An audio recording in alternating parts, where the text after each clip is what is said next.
On, I want to point out a few things regarding the keyframes in the timeline. Now, an object has to be selected in order to modify its keyframes, so you may notice that there's nothing on the timeline here until I select a ball, and then all of these little red markers will appear.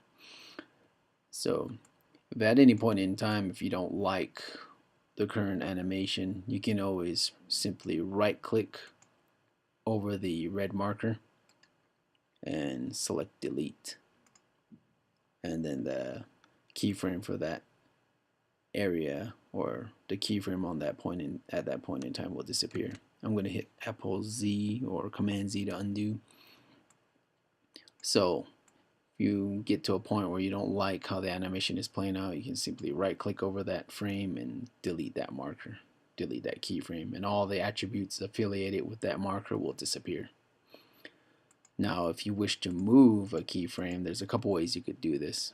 First of all, I could right click over that frame. Let's say I wanted to make a copy of it. I could hit copy or cut. Say I want to place that in the new location here.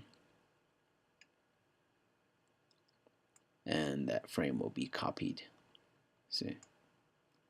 Gonna right click over it and hit delete. Now if I wanted to move it,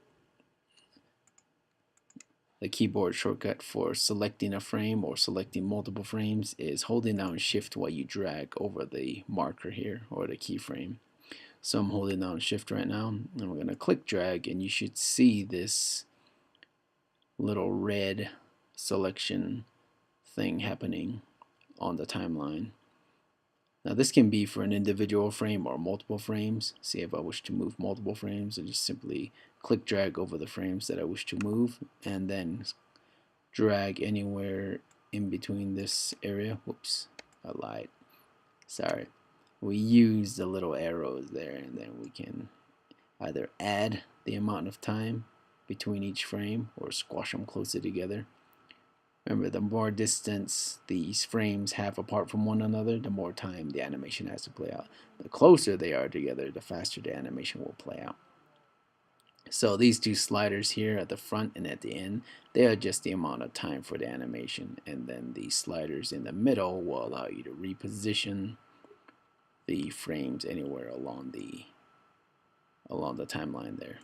So if I bring these really close together and move them at that point, I click to deselect, move my slider to the beginning of the timeline, hit play, you'll see the animation happen a little bit faster this time. Well, I'm going to reset my scene to the original position, and then we'll get started on the next section, which involves the graph editor.